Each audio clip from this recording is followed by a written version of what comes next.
Okay, welcome to Thursday live stream.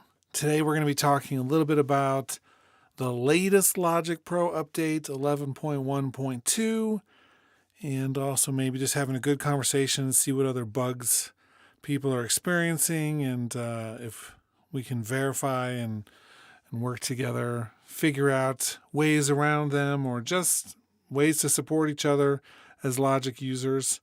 This latest update is a very small one, smallest one we've had in a while. Although every once in a while we have one that's like this. In this case, 11.1.2 fixes exactly one thing, as far as I know, which is the audio input monitoring now works as expected. Now, for those of you who went up to 11.1, where I think that was broken, I don't think it was broken in 11.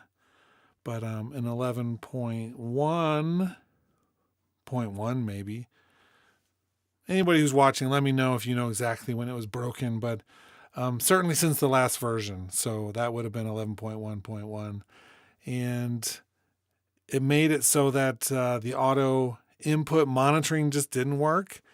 And that is very frustrating if you're trying to do any sort of recording. It was like a big oopsies on their part. A lot of people wondering how something like that even happens when it's working in one version and then it just stops.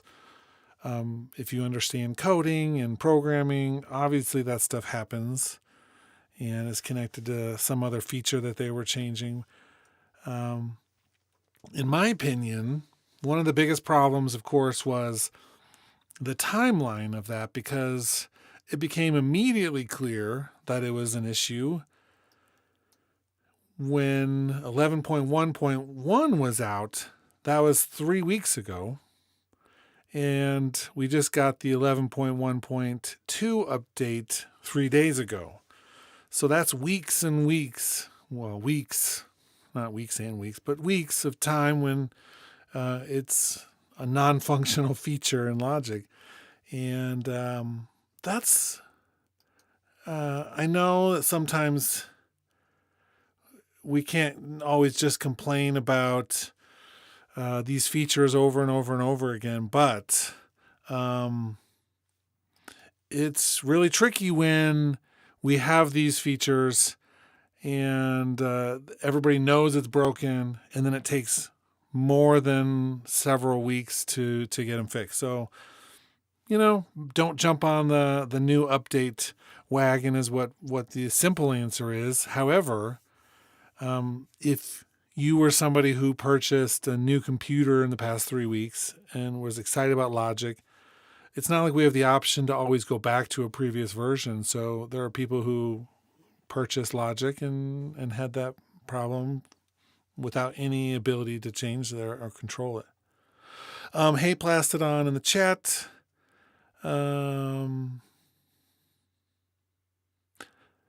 Yes. For those of you who, I'm assuming that if you're from Los Angeles area, you're probably not necessarily watching this stream. A stream about Logic bugs may not be your number one priority. But of course, we're watching that news closely about all the fires and the tragedies that are happening there. So much stuff is on fire, and what a horrible situation. Frequency Music, greetings from Bombay, India. Hello back to you. I was trying to put the chat on the screen, but for some reason it's not working. Let me try that one more time real quick, just because it's actually, I think it's more useful to be able to do that. Let's see if this will work. That's the same one. Click OK. Okay, well, yeah, there it is. Okay, let me make that taller. That's probably what the issue is. Let's make that 400. Yeah, there we go. And then I'll just make it a little smaller. I want to put the chat up on the screen more often when I'm doing this, just because It actually is better for watching these later if you can see what people are saying. There we go. Cool. We'll see if that works. Okay, so Frederick Groborsk. Hey all, since 11.1.1, the exported Atmos ADM BWF always comes out a tad too short. I haven't actually been exporting many of those of late, so I couldn't confirm it. But I think I've seen that maybe from you someplace else, or maybe from somebody else that they've seen that. Here's the thing: I don't know, and I'd love to know from a larger pool of viewers how many people are actually doing Atmos in Logic right now. I feel like with the other platforms, really. So at first, it made a lot of sense in the the groundwork phase of this to use Logic because it had the Apple renderer built in. Studio One now has that, and Pro Tools has always been kind of a traditional place to go for Atmos mixing. And so I wonder how many people doing pro stuff are using Logic versus Pro Tools. In reality, Logic has a lot of problems with its immersive audio stuff. It felt like it was kind of hastily implemented, and so I don't know. I've had a number of issues with some of the tech there, and trying to get a lot of that to work right. So it does work. It is good in Logic, but it's not a big pool of people that are using it professionally, I don't think, Frederick. But people in the chat, let me know if I'm wrong. Okay. So 3 weeks. We got this now, Logic 11.1.2. It is fixed as far as I can tell. I was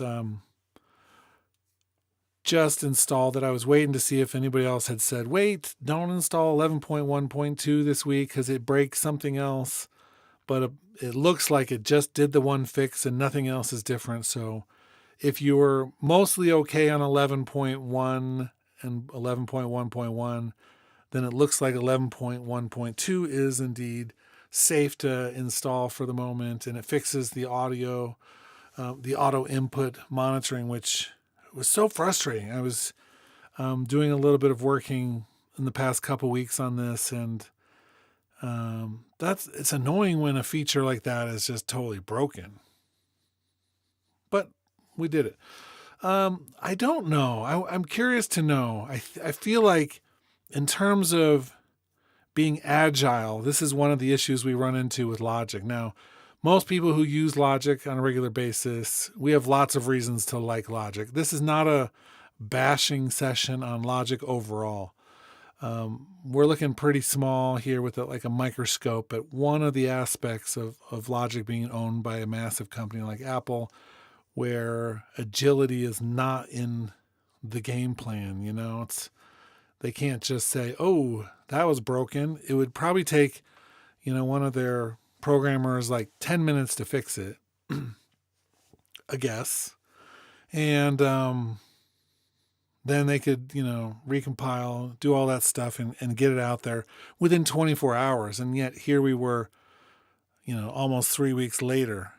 And so agility is not a strength of a behemoth type company like this, and it's something that we as users end up paying for in the long run. But thank goodness we don't pay for a lot of other things, so it makes it kind of a trade-off. Maybe that's the theme of today's live stream in some ways, is or rather are the trade-offs that we have to endure as Logic Pro users. Yeah, Plastidon hit the nail on the head right there. Keep sending them feature requests, simple stuff that they could do in a day or 5 seconds. But they're not going to. And frankly,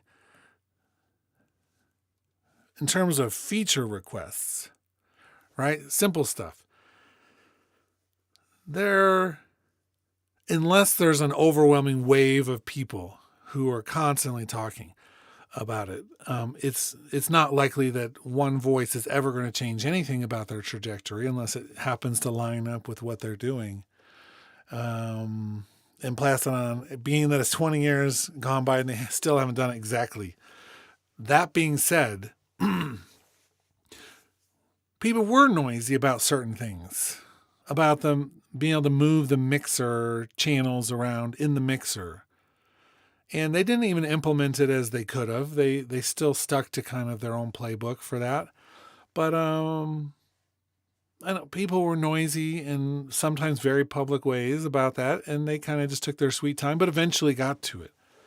So I do think it is possible to influence, what they're doing as users, but it has to happen on kind of a large scale. It can't just happen at like one voice at a time, sadly. And maybe not even sadly. I think that's actually a smart way to do this. So here's the thing. Logic is not like the new cool thing on the block, right? It's a well-established workstation. It's been around for a long time, and a lot of people use it. And so it would be a mistake to just change it according to the latest one person or a small group of people that want to have some different feature in there. Because there are a lot of people who really don't want it to change that much. They're happy and they want to keep things familiar. And there are some that want new features and things. And so there's always this balance back and forth of what's going to influence how this software goes. And so there's the people who make the decisions and are in charge and get to have the say of the direction things go. But it's rare that anything's like instituted on a whim. That would be dumb. And the other direction. And Plastodon, you're also saying, but I know others that have wanted the same thing added. And I mean, true. Over and over and over again, we hear of things that people want added. Plugin search was one of late. And, there are things that we still talk about. Every video I ever talk about with the drummer track, it's like I wish we had more styles and genres, and they really took a huge step forward with the session instruments. I love those things. I use them all the time, and they're great as a core thing. So here's what I'm hoping, and I hope this is going to be the case. But we got the drummer track years ago. And it really became one of the star features of Logic, I think, in my own opinion, for my own work. Instead of just adding genres, they said, let's expand the framework for this whole thing. And once we have that expanded framework, then we can actually add some more other of the flourishes around it. So that's what I'm hoping. I'm hoping now that we have the session instruments, they're going to expand in 2 or 3 different areas. One of them is we need a couple more of the session instruments, right? I'm hoping they have a team working on this to make, like a guitar or the brass section or, even expand the strings and have those follow the chords with different patterns and things. That would be cool. The other thing they're going to do is continue to expand the chord track, I imagine, because it's shown that it can be very powerful, but it hasn't got all the, the things tweaked out in it yet. It's not fully functional. It's like a really good first draft that we all got access to. And then the last thing would be some of those drummer styles and other styles in general. It's not easy to create a fully functional instrument that can do so many different genres and styles, but they've shown that it's possible to do it in some. So then they just need to have the right people expanding it to others. Anybody out there experiencing any critical bugs, put that in the chat. I'm curious to see right now what people are facing, if there's any, catastrophic bugs happening right this moment. I'm not facing any personally, but that doesn't mean that others aren't. And typically, if I'm not facing them, but somebody else is, the difference almost always would be the third-party plugins that are installed, or the operating system, or something else that's not really Logic direct, but related in other ways. That tends to be the source. If I'm helping somebody problem solve or troubleshoot their Logic not opening up, it's like we go back to ground zero with nothing, and then start adding things back. Excuse me, one at a time. Nice coughing. Adam says, have you heard the white noise blast third-party plugins? I have not had that at all. Is that something that's happening with every third-party plugin or just some? And then Secret Producer says, do you think MIDI comping will arrive this year? Oof, no. I think MIDI editing in general comes in a different way. So I think the features that we have with MIDI are fairly good in terms of, if you're thinking about like the take folders, is that what you're talking about with MIDI comping? Because we already kind of have a system, you just do it in a little different way. So Adam is experiencing some white noise with third-party plugins. Anybody else experiencing that? Because again, it could be that one reverb is having an issue specifically. That's, again, my guess. If it's not happening with the built-in ones, we do rely on an ecosystem where third-party providers have to kind of sort through the protocols every time they're releasing updates as well. And Apple doesn't really check that stuff for them. I mean, you have to validate it in Logic, but that can miss some things too. Michael is saying, did the bugs get fixed? Well, one bug got fixed, and that was all that was fixed in 11.1.2. 11.1.1 fixed a lot of bugs that were introduced mostly in 11.1. Ironic how the point, when you get down to like the 11.1.2 or 11.1.1, it's half the stuff that they're fixing was introduced in the immediately preceding version. So, yay.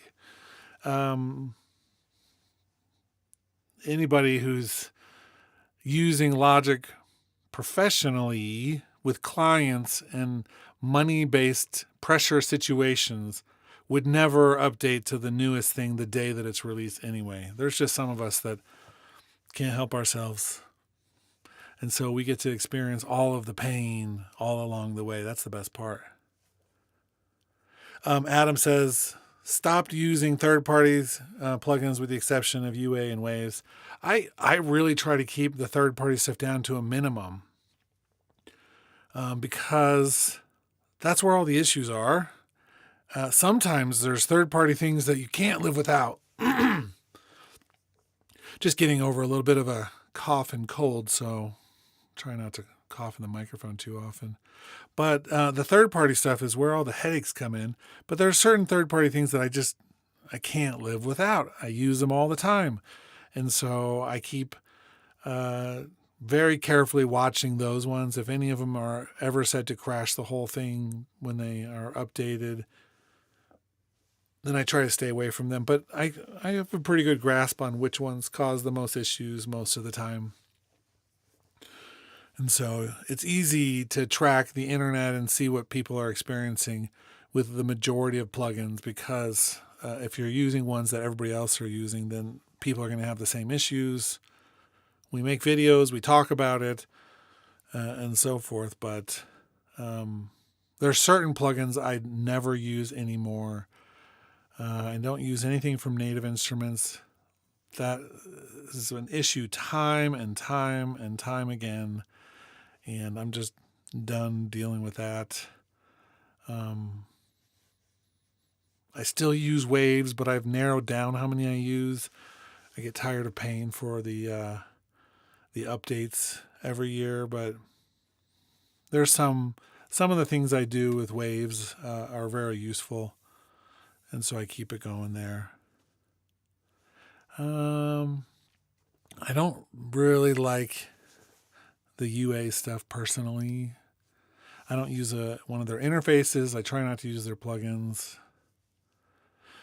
John Black says stop using cracked plugins. I 100% agree with that. I don't use any cracked stuff personally, but I'm also in a position in my life and career that if I want a plugin, I can go buy it. Not everybody has that ability, and so I definitely feel like there's people who are at different stages of their lives, and so I try to remain judgment free until I find out someone is making a lot of money and still using cracked plugins. Then I definitely pass judgment.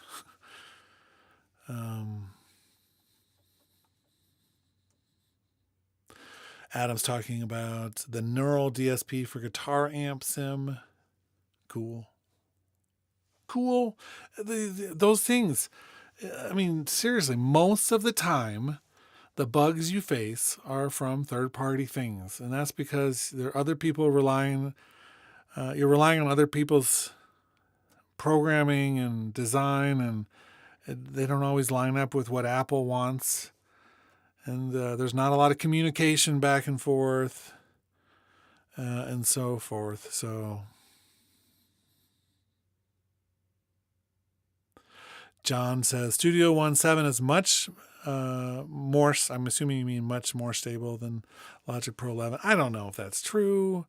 I would love to see actual statistics on stability things. However, Studio 1.7 is pretty cool.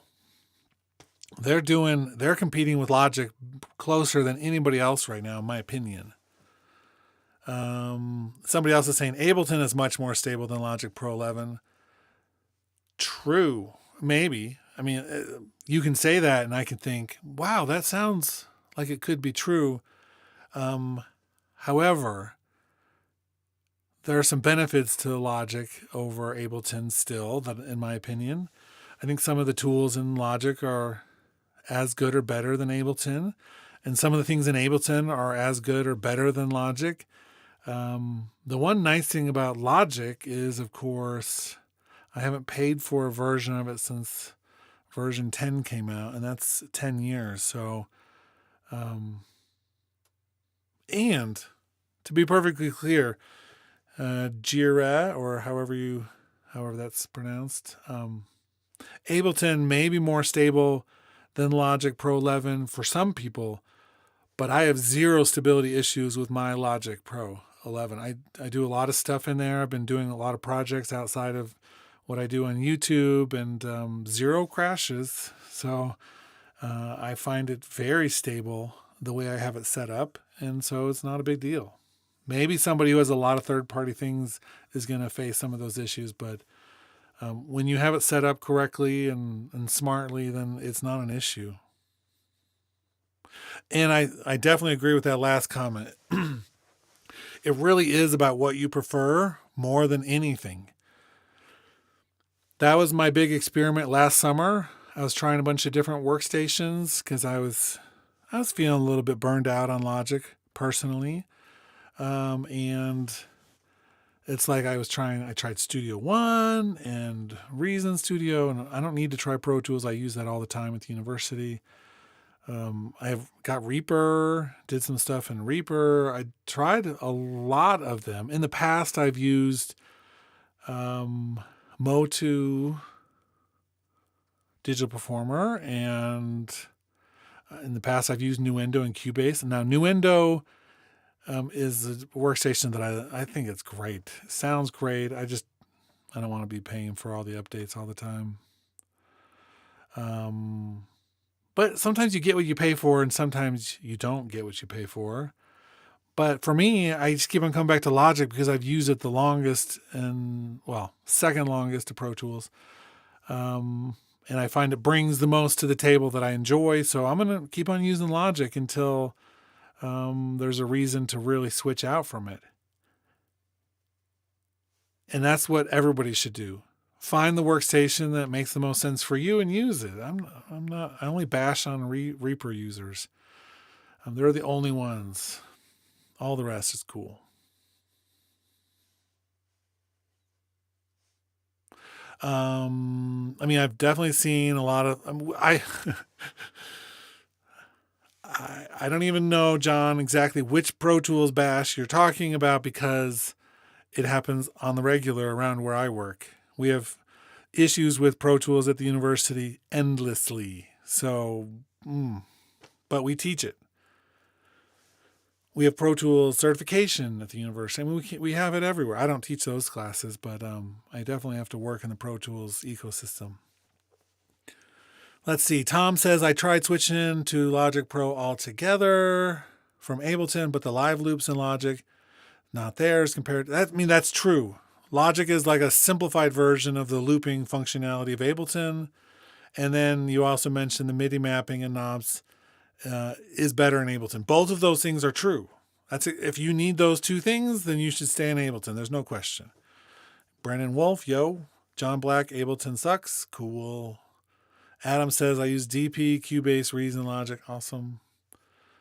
Brennan says Ableton sucks. I can't say that about any workstation right now. It's just not true. None of them really suck. That's the thing right now. We're at a place where we're all facing the same issues of being constant beta testers for the companies, but I think they all can do things that are great. John's asking about thoughts on FL Studio. That's another one that I was an early user. I created several courses for a company on how to use FL Studio. And I think FL Studio is terrific. They have a great company policy, free updates for life, and they add value that you can pay for on top of that. And the functionality is really cool. The MIDI functionality is better than most. Just look at the ghost notes themselves and some of the other routing and functionality and the instruments. I think FL Studio is cool. But there's this thing that's really cool. And this actually, I haven't updated FL Studio in a little while, so this could be the moment where I actually show that my system can crash, right? Let's see if I have it in here. FL Studio runs as a full thing inside Logic. So that's what my newest way of working is, to say, you know what? I don't want to leave some of my favorite tools behind. I'm going to use FL Studio and Logic when I want to. Some of the cool instruments and MIDI things that you can do. I want to use Reason, so I use the Reason rack inside Logic all the time. That's one of my favorite things. It works so well, and it's great. So FL Studio, Reason, they're all part of my Logic setup now. On top of that, I'm going to do a video about this coming up soon, but this is my newest favorite non-Logic tool. This thing is the Omnibus, from the same people who make the Listen To over the, you can stream your audio, do remote recordings and things. This Omnibus is like a router for all your stuff. And, oh my God, I'm using this to stream to YouTube now. So I can send my audio from the output of Logic to my headphones, and then also to, this is the headphones, and this is to the live stream. And then this is my microphone, so I can monitor it in different places. This thing is like the most important piece of software behind the scenes of my computer. And it's something that I've envisioned and wanted for like decades. And they're the first ones, I think, to actually do it successfully. It is so good. So if you're using any kind of stuff, Omnibus, I'm going to be doing a whole video on that at some point, because I think it's changed the whole way I see all of my audio stuff.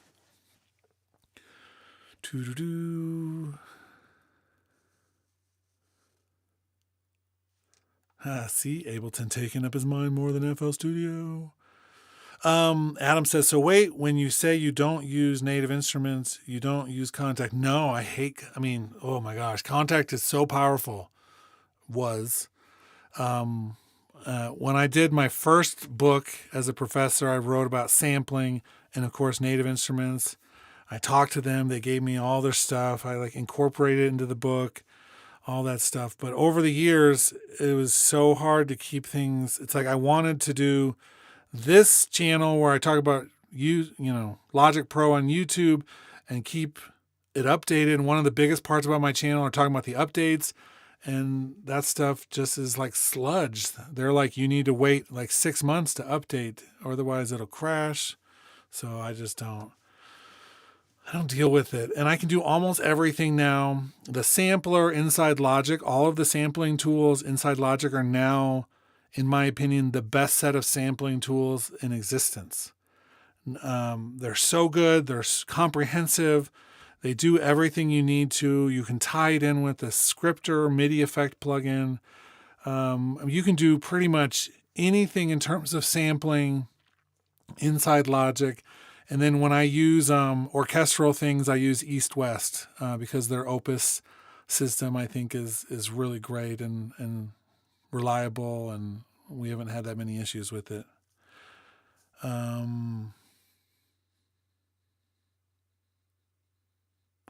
John is saying Logic is king. And then Brandon keeps on asking, what's your favorite drum sample pack? I don't have one. I try to do, whenever I'm doing drums or percussion, I try to do all something new and fresh with synths or alchemy or, beat breaker or whatever all the time. So I don't have a sample pack. I don't use sample packs in that way personally, but I know everybody else does. So there's a lot of people who are like, I wish Splice would be in Logic. And I think, who cares? There's no need. Just like go make stuff, You can take any sound using the quick sampler and turn it into a percussion thing. You can like walk around the house with your phone and record cool sounds and turn them into percussion. Like, stop just using a sample pack of something and start listening and creating and making stuff. So, like, I just think someone who has the mentality of, if I just get the right sample pack, or I just got a bunch of new samples. It's like the people who get the MIDI chord packs from somebody. I'm like, oh my gosh, don't use the MIDI chord packs. First of all, if you really want MIDI chords, then just use the chord MIDI effect in Logic, which was all you'd ever need, the chord trigger.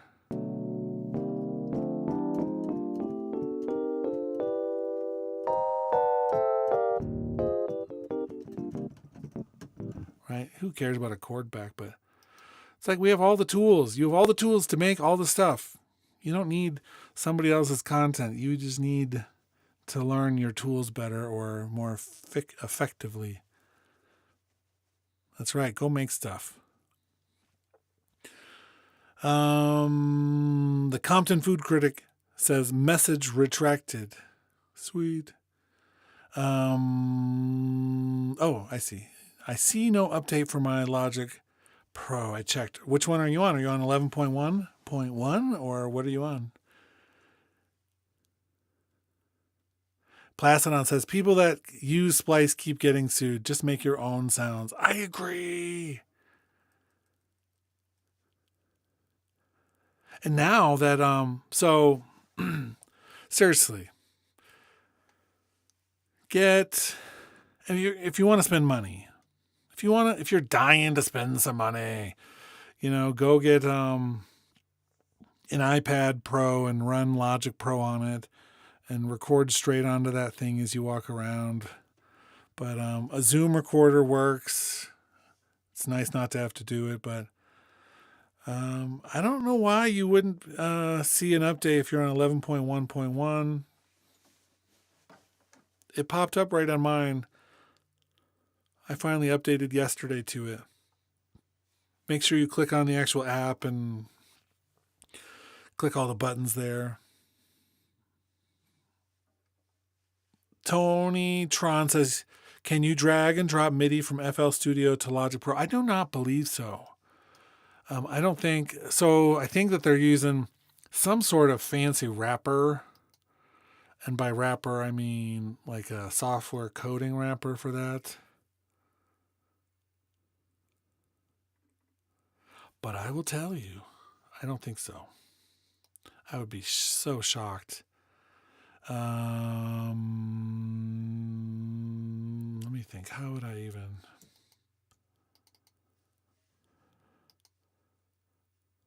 So I don't think we can do... Nah, I'm not surprised. They're not, it's not like it's not a full implementation of it in that way. It's not like I don't think you can do that from Reason Rack into Logic either. I don't think. Let me take that off. I don't have the latest version of FL on there exactly, so I'm keeping it off, unloaded in case it crashes something.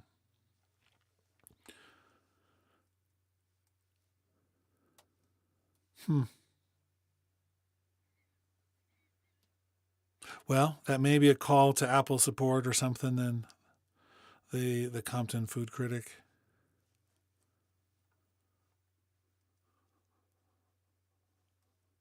No new drum kits answering Moon Lanta. We didn't get any new content in 11.1.2. That was just a single fix to fix the auto monitoring, which was something they broke. So, anybody else facing any catastrophic bugs, let me know. That we've heard about a couple. Some people who are having third party doing white noise, which is not something I've experienced. And yeah, Compton, you might actually try just to make sure you are up to date on your operating system. Maybe they made it contingent on an operating system thing, but I somehow doubt it. I don't know. I think I'm on the very latest operating system of everything on my computer, so. Adam says, I bought a sample pack of old drum machines, 808, 909s, for $9. It was great.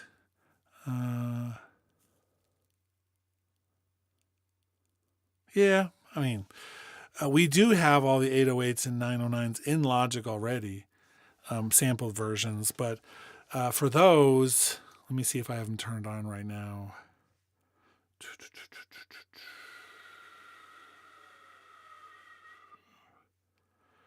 Oh yeah, so I've got my 808.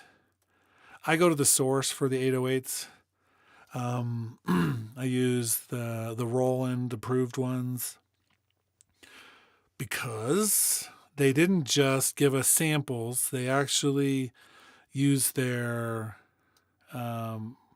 virtualization techniques to recreate like the gain staging, the levels, the tuning, all of that stuff is what they're calling replicas of the original instruments rather than just samples taken at the output of them. So if you have a chance to use the Roland cloud software stuff, it is the best for those. And I have the Roland cloud is like, again, you pay something. Isn't that how this works though? It's like, yes, for anybody who's like, I don't want a subscription model. Well, then you don't want any software except FL Studio or Logic because the rest of them have yearly subscriptions when you pay to upgrade.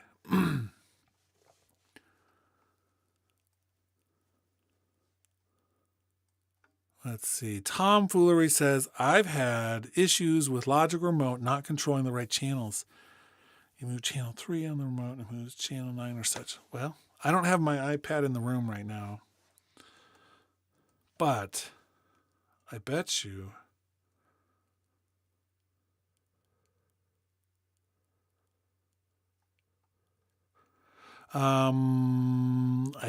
my phone one will work.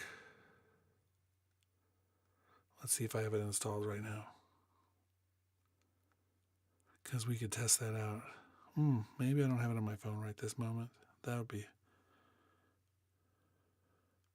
Okay, I don't have it installed right now on my phone, so I can't test it out for you. I was going to test out to see if the Logic remote. Now I'm using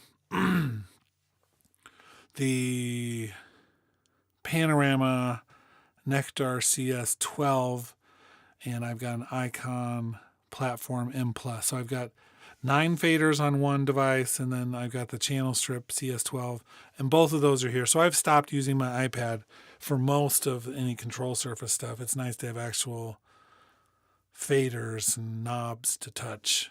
I don't think I have any other ways to show you that right this second, but the one thing I love about the iPad and the Logic Pro remote app, you have more control. You can add plugins, you can do keyboard shortcuts and customize them all. It's great, but it's also just a flat piece of glass where I really do enjoy being able to reach up and touch knobs and have that tactile experience. Okay, so Compton Food Critic says after a restart, it's loading. I mean, seriously, that should be the answer to everything, right? Just reboot. When's the last time you rebooted? I've started rebooting more often because I do think some things just get stuck.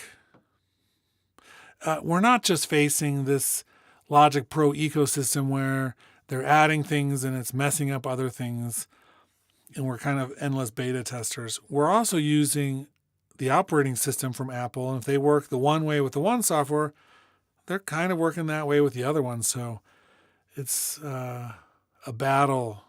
I feel like sometimes there was a time in the studio business where the big thing was have a computer dedicated for your workstation. I think the big studios and serious professionals still do this to a certain extent, where they just have a computer and it's for Logic Pro or Final Cut Pro or whatever, right? And they just dedicate it to that. And they're like, you know what? I'm only going to hook it up to the internet when I need to do updates. Before, when updates were on DVDs or CDs, then they wouldn't ever hook it up to the internet. And they wouldn't install other software on it. It would always just be like this dedicated machine. We've kind of gone away from that in some ways, partially because the power has gotten higher and higher, and we don't need to worry about that. We can run a big Logic session while having, the browser and stuff doing things. But sometimes I wonder if we'd be better off and crash less if we dedicated a system to it. As a professor, I know my students, they're not going to have like the money to buy a separate computer just for their audio. It's like they need one that can do homework and social media and all the stuff. And so maybe it's not realistic for everybody, but once you get to a point where clients are relying on you, you're going to really think twice because you can't have a system that crashes ever. Hakeem says, I really like the CS12. I love the CS12. There's things I wish it could do still. And Tom was asking about the Nectar as well. I wish it could do my MIDI effects on the knobs like it does the all the audio effects. But I find myself using it 60 to 70% of the time as the main section where it's the play, stop, fast forward, record, turn on the metronome, turn off the metronome. The undo button, I've started using that. Partially because in my setup here, I've got the 2 monitors, my lights, you don't look good on streams without lights. My camera, then down below the monitors, I've got my control stuff. I got the 9 fader bank, the CS12, and then my stream deck, which is for the stream. And then on another shelf, right at the right piano level, I've got my 88 key keyboard. And so that doesn't leave a lot of room for like a mouse and a keyboard. And so at least at a good height. And so I find myself setting that kind of further back on the keyboard. And then when I'm in Logic, I use all of my buttons on the Nectar to do a lot of the controlling things. And I just have my mouse on a pad over to the side a little bit. So it's like you get enough things, it becomes an issue where you want to put them all. If I was in a recording studio, you have a big desk with your speakers and your console and your piano maybe off to the side, and there's a lot more real estate. But when you don't have a like endless amount of real estate, and part of the reason I don't have a ton of real estate is because I'm in a small closet, really, in some ways. And if you were to go through the wall in 3 directions, you hit dirt. And above me is a cement pad that's like the front porch. So there's only one side that can let sound through, and that's perfect. I can work in here with kids, TV on upstairs, all kinds of stuff, and it doesn't ever distract, or I can do things without being distracted in this space for YouTube streaming stuff. But it means I rely on the CS12 a lot more. I find one of the best parts of the CS12 are the color coding. So I can, pull open an EQ, which is kind of nice. And with the EQ, I wish I had another camera here, but it's like all the bands are split out by colors. And that makes this so handy because they're the colors that match what's on the EQ already. I don't even have to think twice. I can just look and be like, oh, I want my yellow band up and over. I want a narrower Q. I want to move it around, up and down. It is so easy to do things like EQ and compression and dialing it all with a knob that makes this very, very intuitive. And so I love that about this. And we have the fine tune control too. There's one, you use 2 fingers, one to turn the knob, one to hold the fine tune settings. I think you can actually just push it once and let it go. So it's in the mode. You don't have to hold it down. But it's just so intuitive and so detail oriented that it's a device I would recommend anybody to get the CS12 who's doing Logic mixing, for instance. Compton says, see if you can help on this issue. My MPC software keeps loading up every time I start Logic.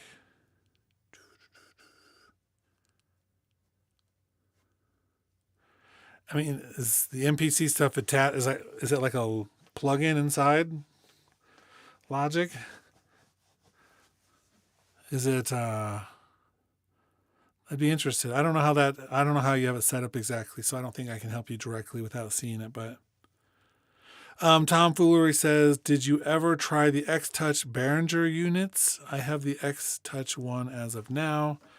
Well, let me look real quick. I've not used them. Let's see if I can spell. It was right there.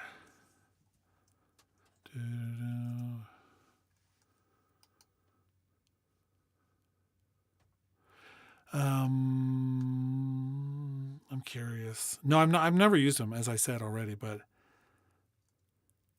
I think Behringer has some decent things. I think Behringer as a company likes to copy what's best about other things. But do you like the X-Touch one? That's this one right here.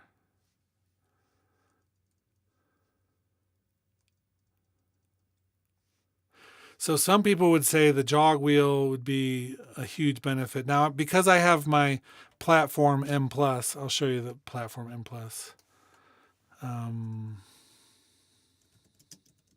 See if that pulls it up. Do they not have it? Okay. Oh, they're not one. So, okay.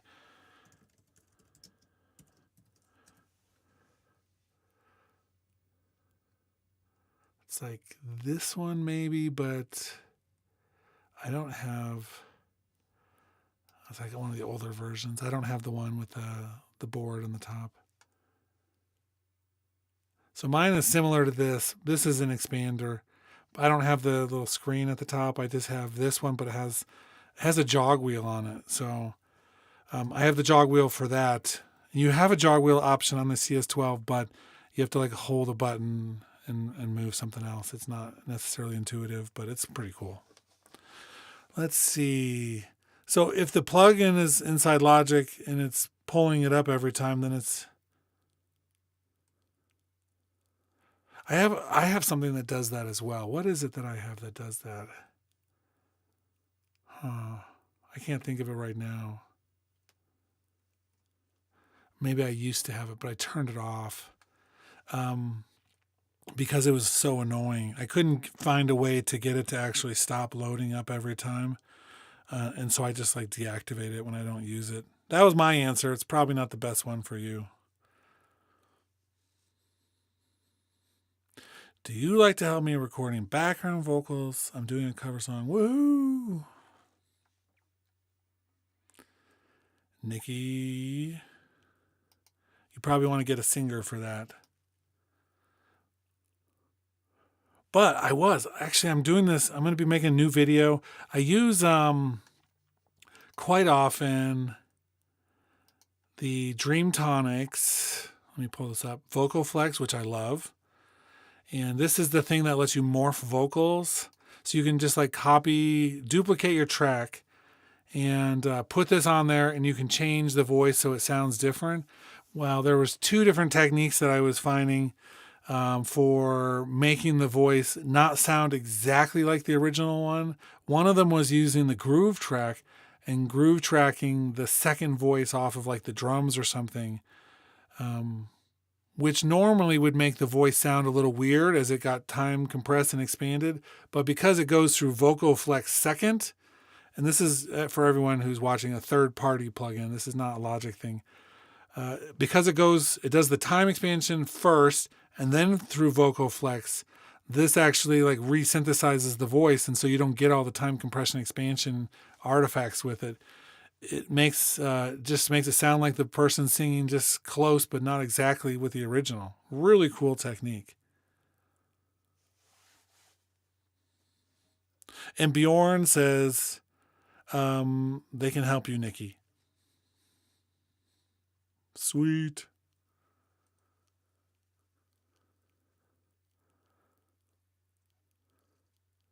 But if you ever do need help, I have tons of singers at my disposal. A lot of student singers who are amazing as well. But I do sing, but I don't. I wouldn't necessarily put that in the category maybe you're looking for. Woohoo! And the Compton food critic cries because we don't have a solution for that particular issue. You may be able to like look inside the preferences and see if there's a way to deactivate it from loading up every time. There's oftentimes preferences that'll say something about how it needs to act when activated. It's possible.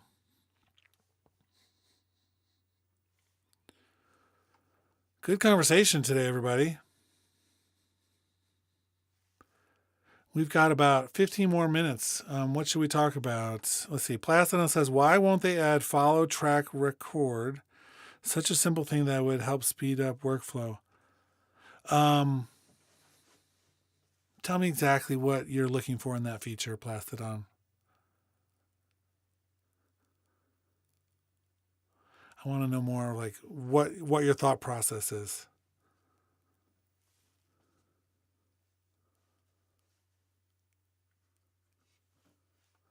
While you're typing.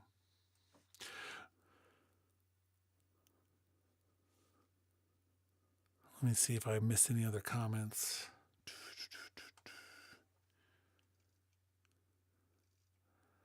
No, good comments though.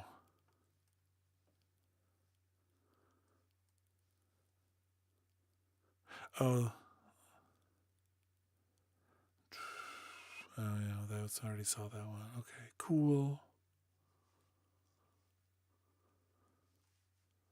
How many of you who are watching own the CS12 from Nectar?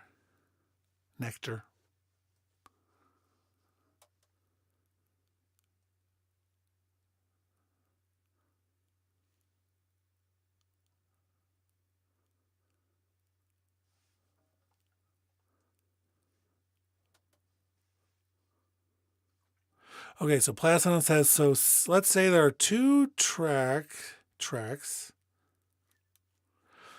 And for the first one, it's armed to record. If you move to the second track, I want it to be ready to record, but the first one stays armed. Huh.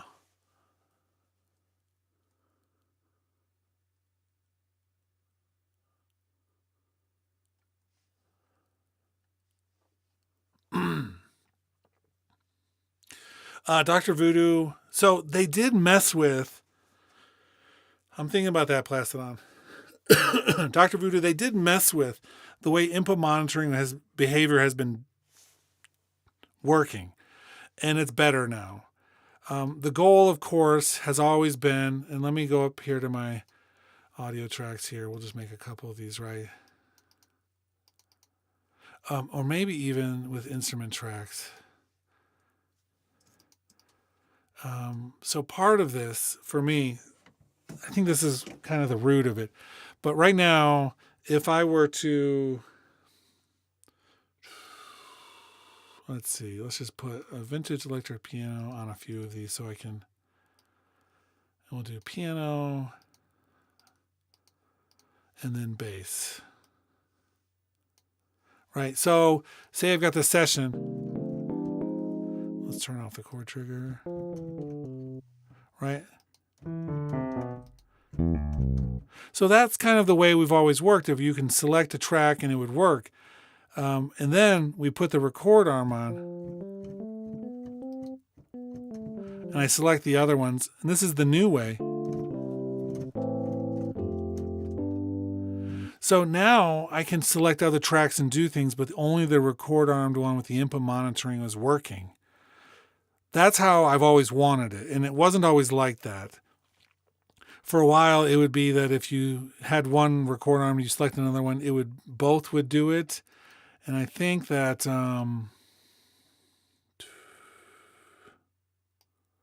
the focus track way is the other thing now.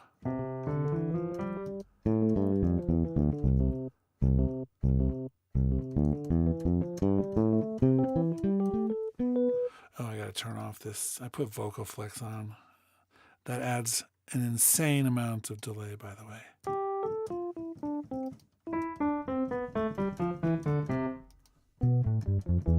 So now you can hear both of them when I do that. So this was the mechanism that they were changing in these things, was making it so that you could choose between the focus track and all selected tracks. And now with all selected tracks, it's just the ones that are record armed. But you can always record arm both of them if you want.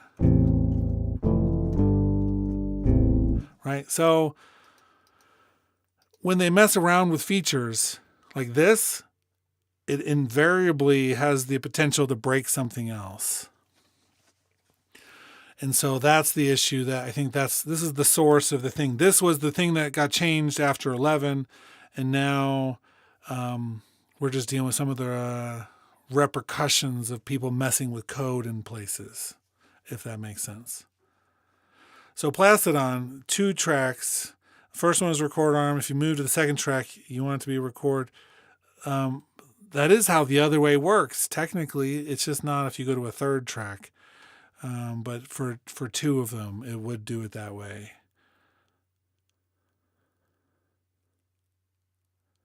And then Dr. Voodoo. But I think that it ties in. So this is the problem that was broken this week, right? Was that when you put this in auto, you put it in input, you couldn't hear, it wasn't letting you play. Let me think about that. Once you recorded, I couldn't hear what I was doing on my mic. It wouldn't play what was in the track before it was recording. All of that stuff, that's the auto mode, was broken. that was what just got fixed in 11.1.2, so now it's back to working correctly.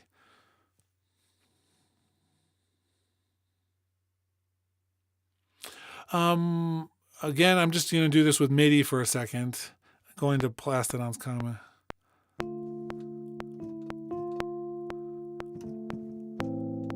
Right, so we have that one.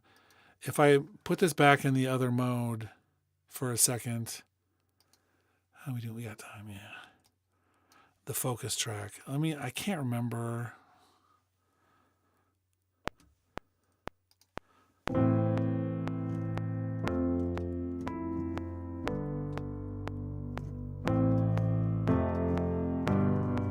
Oh yeah, so it's not, you're right, it's not actually a record arm in that second one. Erg. That was a function, it used to do it. Maybe if we take off the record arm, maybe if I just select 2 tracks or 3 tracks here, no record arm. Yeah, so they've actually tightened this down quite a bit.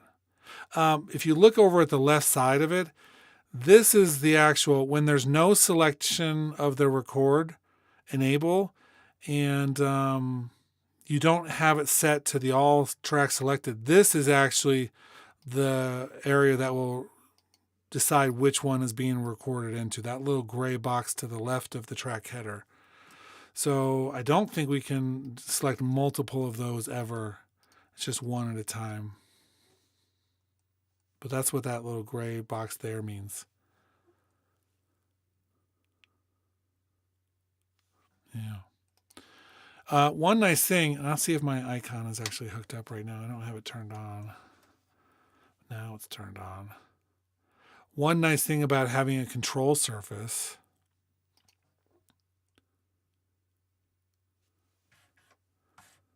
yeah, okay, so now it's on. One nice thing about having a control surface is that I can push the record arm buttons for any track I want at any point. And then I can arm them with a finger on a button instead of having to use my mouse to nail them down.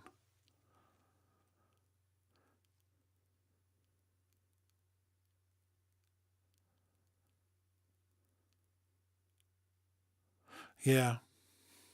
So you're talking about the mouse functionality is the slow part. That's why I was just saying the control surface thing is it could actually be beneficial because I can just select which of these I want at any point.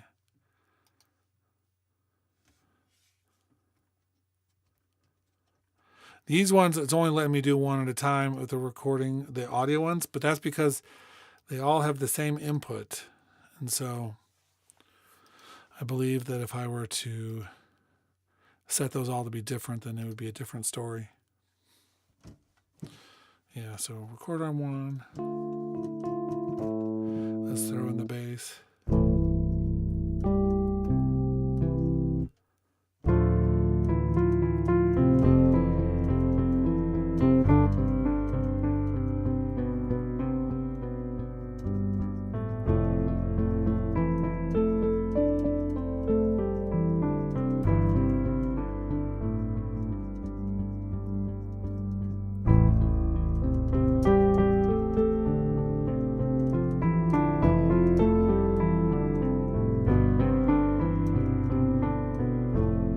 Cool textures. Layering sounds is one of the best parts about workstations, and something that I don't think a lot of people spend enough time doing. I think you should all spend more time thinking about, for instance, the DX7, one of the most famous early synthesizers ever, big hunk of junk in some ways, but it had those algorithms where it could create realistic sounds, partially because it had those algorithms that were split into these 3 different segments. And one was kind of the attack, the second was the body, and the third was like the tail. And the way they programmed those out was thinking about how would the attack sound, how would the body sound, how would the end sound.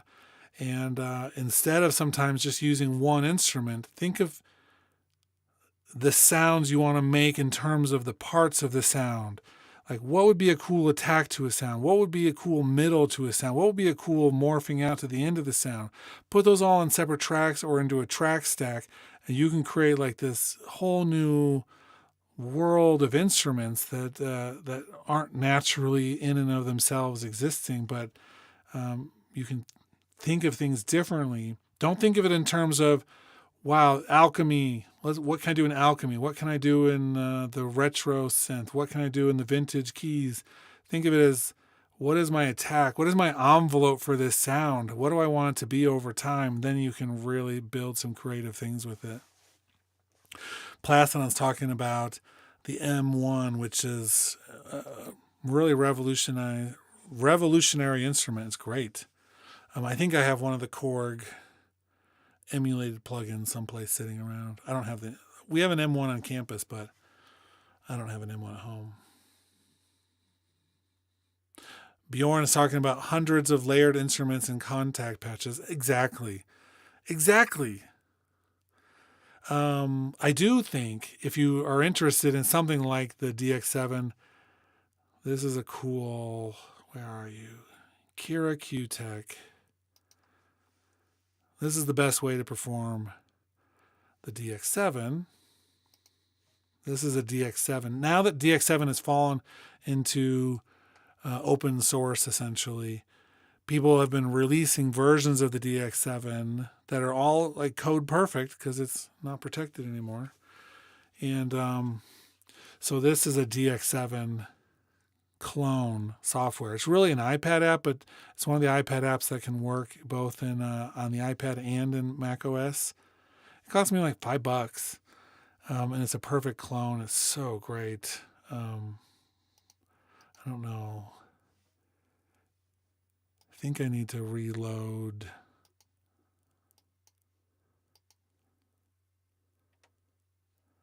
I don't think these are the original. Yeah, if this is the original. Save done. Let me just turn off the stupid. They like to add some effects. That's not what I want. Done. Cart. No, not cart. Where are you? Filter delay. Okay. Control. You can tell how much I use this. Anyway, I'm not going to go into any further because I can't figure out how to turn off the edit mode. If I turn off the delay, this is the bass. Oh, I guess I did. Cool. But it's a lot easier to work with this instrument like that than it is to work with a DX7 with that teeny little screen. Pain in the butt. And of course, that instrument, man, I wish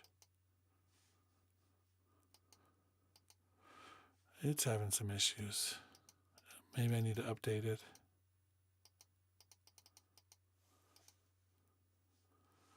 All these things are like all blue. Anyway,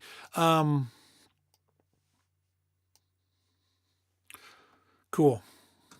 You can go in there and graphically see what you're doing with the parameters instead of just looking at that teeny little screen on the DX7.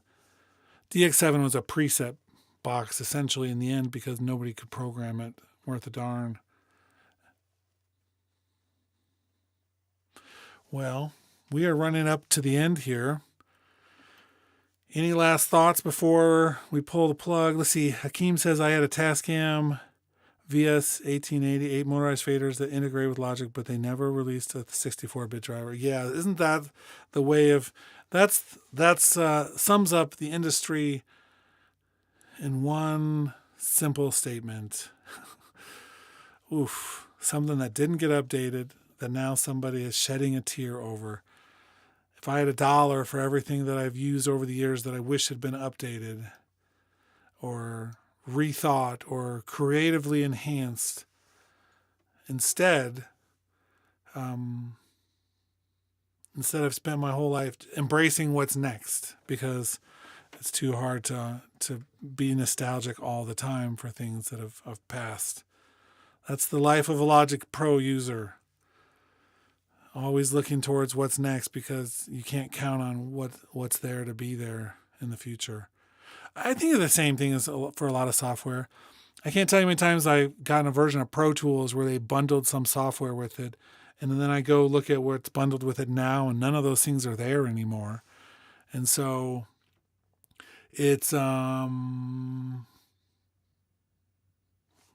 either you freeze your setup in one state. You find the perfect setup, you freeze it, and then you never look at anything else that ever comes out, and you just work with what you got. That's one way of doing it, because sadly, that's the only way to keep everything exactly the same. Never, ever to upgrade. And when that computer dies, you better hope that you can have a clone set up someplace else. But I guarantee in 15 years, these silicon chips that we're using with Apple right now aren't going to be the thing. 15 years is a long time. And nothing we have now is going to fully be compatible with what's next. It makes no sense as a business model to make things last that long, even though for the sake of humanity and the short lives that we live on this planet, it would actually make the most sense to build us tools that were meaningful instead of just cost somebody money so that they could buy a bigger yacht someplace. On that philosophical note, I think it's time. I think it's time to say goodbye. How do we do? We got, almost 300 views. Thanks for those who have been commenting and talking.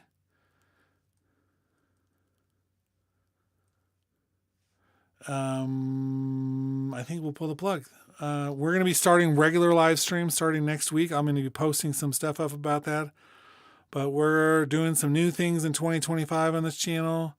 I just wanted to make this video talking about the 11.1.2 upgrade, which is barely anything, but it's nice to know that they're thinking about us a little bit and making things work. Otherwise, I will see you all next time.